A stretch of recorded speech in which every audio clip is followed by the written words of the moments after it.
Pawan versus TTD chairman అట. తిరుపతి తొక్కిసలాడపై పవన్కు TTD chairman counter. TTD chairman సహా అందరూ క్షమాపణ కోరాలన్న డిప్యూటీ సీఎం పవన్. ఎవరో చెబితే క్షమాపణ చెప్పాలా అన్న టీటీడీ చైర్మన్ బీఆర్ నాయుడు. క్షమాపణ చెబితే చనిపోయిన వాళ్ళు తిరిగి వస్తారంటే ఎద్దేవా. ఆ తర్వాత మాట మార్చి పవన్ ఉద్దేశించి మాట్లాడలేదని బొకాయింపు. కొంతమంది అధికారులు అత్యుత్సాహం వల్ల ఇదంతా జరిగిందని వ్యాఖ్యలట. పవన్ను వర్సెస్ టీటీడీ చైర్మన్ అట. ఈ వర్సెస్ ఉందిలే కానీ ఆడ పని లేదు. క్షమాపణ చెబితే తిరిగి వస్తారా అంటాడు. ఇప్పుడు జనరల్గా ఆయన టీటీడీ చైర్మన్, ఒక మీడియా సంస్థకు అధిపతి కూడా. క్షమాపణ చెబితే తిరిగి రారు, అది అందరికీ తెలిసిందే. ఇప్పుడు మామూలుగా మనం ఇట్లా నడుచుకుంటూ పోతుండో ఎటన్నా పోతుంటే ఎవరికన్నా కాలుకో చేయికో తగిలినాం అనుకోండి, ఏం చెప్తాం? సారీ సార్ అంటాం. చిన్న తగిలితేనే, కాలో చెయ్యో తగిలితేనే సారీ సార్ అంటాం, సారీ మేడం అంటాం. తగిలితే జస్ట్ ఆడేం కొంపల మునిగేది ఉండదు. అయినా కానీ సారీ చెప్పదు. ఎందుకు? అది మానవ కర్టసీ అన్నట్టు, మనిషి లక్షణం అది. అరే 6 మంది మృతి చెందారు మీ నిర్లక్ష్యం వల్ల. మీరు టీటీడీ అతిథి గృహాలలో కూర్చొని సీసీ కెమెరాల్లో టీవీల్లో చూస్తూ జనాలు ఎట్లా ఒత్తిడి పడుతుందో చూస్తూ శ్యామలారావు ఒక రూంలో నువ్వు ఒక రూంలో కూర్చొని గేములాడి 6 మంది చనిపోవటానికి 40 మంది కాళ్ళు చేతులు ఎరగటానికి మీరు కారణం కదా. క్షమాపణ చెప్పరా? మనిషి ప్రాణం పోయింది. మన సాంప్రదాయం ఏంది? చిన్న ఇన్సిడెంట్ జరిగితే సారీ చెప్తాం. అది చనిపోతే సారీ చెప్తే తిరిగి వస్తారంటే తిరిగి వస్తారు. కనీసం కామన్ సెన్స్ ఉండాలిగా. ఇక అట్లాంటి ఆయన్ని టీటీడీ చైర్మన్గా కొనసాగిస్తారట చంద్రబాబు నాయుడు. ఏమైంది? ఏది కూడా అంతే. నిన్న మొన్న ఏమండు, ఇక ఇప్పుడు మనం సానుభూతి వ్యక్తం చేయడం తప్ప చేసేది ఏమీ లేదు అంటుండు. నువ్వు సానుభూతి వ్యక్తం చేయడానికి, సారీ చెప్పడానికి కూడా ఇబ్బంది పడే పరిస్థితి ఉన్న వ్యక్తిని తీసుకొచ్చి కనీసం మానవ విలువలు లేవు అన్నట్టే అర్థమవుతుంది. సారీ చెబితే తిరిగి వస్తారా అని అంటే నీకేం విలువలు ఉన్నట్టు? అట్లాంటి వ్యక్తిని ఆడబెట్టుకొని చంద్రబాబు నాయుడు గారు నేను కఠినమైన చర్యలు తీసుకుంటా, ఆగ్రహం వ్యక్తం చేసిన, వేటేసిన అని అన్నాడు. ఇది చూసిండు పవన్ కళ్యాణ్ గారు. ఇదంతా ఇటు పోతుంది.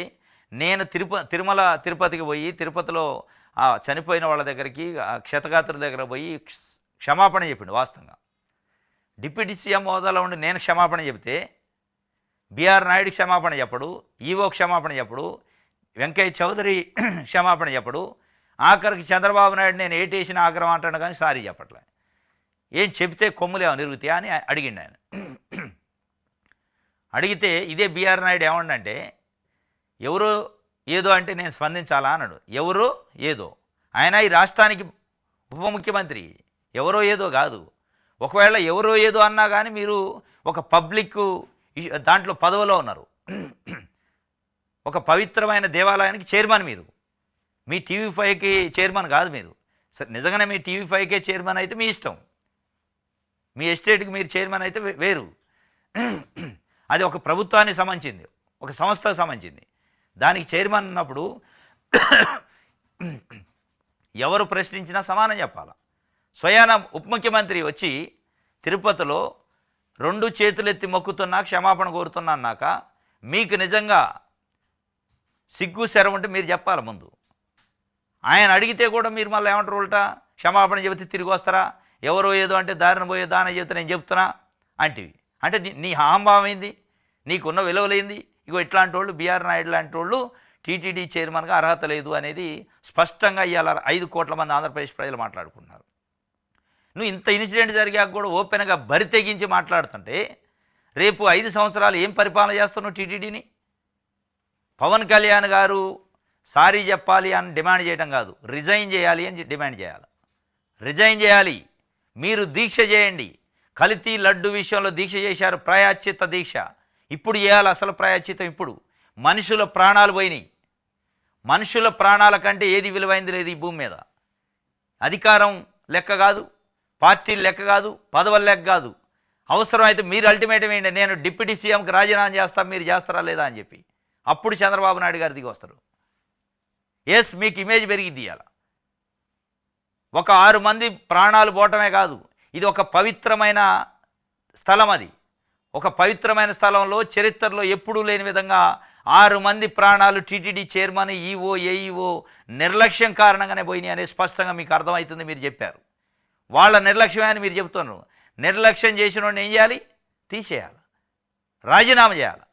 ఒకవేళ మీ మాట చెల్లు కాకపోతే మీరు మార్పు కోసం రాజకీయాల్లోకి వచ్చారు కాబట్టి మీరు ఒకటే చెప్పండి, నా డిప్యూటీ సీఎం నాకు అవసరమే లేదు, మొఖాన కొడతా రాజీనామాని కొట్టురండి, వస్తుంది మొత్తం చరిత్ర రాజకీయం రంగు ఎట్లుంటుందో బయటపడింది.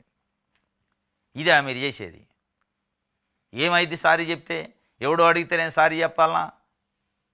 సంతాపం తప్పమే నేనేం చేయలేను ఇప్పుడు ఇయ్యా నువ్వు చెప్పేది. కాబట్టి ఎట్టి పరిస్థితుల్లో ఒక క్షణం కూడా బీఆర్ నాయుడు అనే వ్యక్తి ఆ చైర్లో కూర్చోవడానికి అర్హత లేదు. కానీ చంద్రబాబు నాయుడు కాపాడతాడు. చంద్రబాబు నాయుడు గారు కాపాడే ప్రయత్నమే చేస్తాడు. వెంకయ్య చౌదరి, బీఆర్ నాయుడు, ఒకవైపు చౌదరి, ఇంకొక వైపు నాయుడు.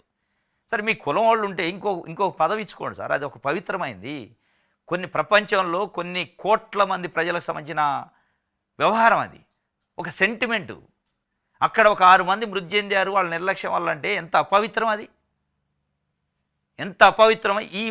ఈ అపవిత్రాన్ని పవిత్రం చేయడానికి మీరు పవన్ కళ్యాణ్ గారు సనాతన ధర్మం కోసం ప్రాణాలైనా ఇస్తున్నాడు, ప్రాణాలు అవసరంలే, ప్రాయశ్చిత్త దీక్ష చేయండి, ప్రాణాలు ఏమీ ఇవ్వద్దు. మీరు ప్రాయశ్చిత్త దీక్ష చేసి వాళ్ళు దిగిపోయేదాకా నేను ఉప ముఖ్యమంత్రిగా సెక్రటరేట్ రాండి, రిజైన్ చేయకపోయినా సరే కనీసం అదన్నీ ఇవ్వండి అల్టిమేట్.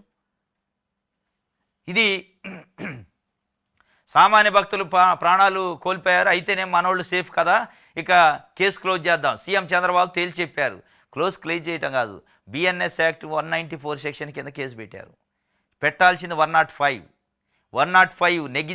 నెగ్లిజెన్సీ టు మర్డర్ కారణం, నెగ్లిజెన్సీ వల్ల మర్డర్ జరిగిన దానికి 105 పెడతారు. ఎవరు నెగ్లిజెన్సీ? బీఆర్ నాయుడు, శ్యామలారావు, వెంకయ్య చౌదరి. వాళ్ళ మీద అటెంప్ట్ మర్డర్ కేసు పెట్టాలా. కానీ ఏం పెట్టారు? 194 పెట్టారు. 194 ఏంది? ఒక సమూహం వాళ్ళల్లో వాళ్ళు కొట్టుకొని చచ్చిపోయారట, సమూహం కొట్టుకొని చచ్చిపోయారు. అందుకే కేసు నీరు గారుస్తున్నట, మనోళ్ళు అయితే సేఫ్గా ఉన్నారు కదా. ఇది ఆయన చెప్తుండు. ప్రజల దృష్టి మళ్లించేందుకు ఆడిన ఆగ్రహం డ్రామా అవసరం లేదు, ఇక చాలే తగ్గు. ఉప ముఖ్యమంత్రి పవన్ కళ్యాణ్కి సంకేతం ఇచ్చారట. అయితే ఓకే అంటూ ముందస్తు వ్యూహ ప్రకారం పవన్ గప్చిపు. అయినా కానీ పవన్ జోరుకు బ్రేకులు వేయమని బీఆర్ నాయుడుకి ఆదేశం ఇచ్చిండట. ఎవరో చెబితే మేము చేస్తామా, క్షమాపణ చెప్పాలన్నపై బీఆర్ నాయుడు ప్రస్పందన. చెంప చెళ్ళు అనిపించిండు పవన్ కళ్యాణ్, చెంప చెళ్ళు అనిపించి ఎవరో చెబితే నేను చేస్తానని లోపల పోయిండు. ఇదని లోపల పోయిండు. మళ్ళీ బయటకు వచ్చి 5 నిమిషాల్లో ప్రెస్ మీట్ పెట్టి లేదు సారీ నేను క్షమాపణ చెబుతున్నా అని చెప్పిండు. వాళ్ళ రాజీనామా ఇచ్చే వరకు మీరు వెనక్కి తగ్గొద్దు పవన్ కళ్యాణ్ గారు. ఇది ప్రజల డిమాండ్. బీఆర్ నాయుడు, శ్యామలారావు, వెంకయ్య చౌదరి రాజీనామా చేసి బయటికి పోయే వరకు, లేదు వాళ్ళు రాజీనామా చేయనంటే సస్పెండ్ చేసే వరకు, రిమూవ్ చేసే వరకు, వాళ్ళపైన వేటు వేసే వరకు, చంద్రబాబు నాయుడు వేటు వేసే వరకు పవన్ కళ్యాణ్ గారు ఒక మెట్టు కూడా దిక్కుండా ఉంటే మీకు భవిష్యత్తు ఉంటుంది, మీ మార్పు కనపడిద్దాడు.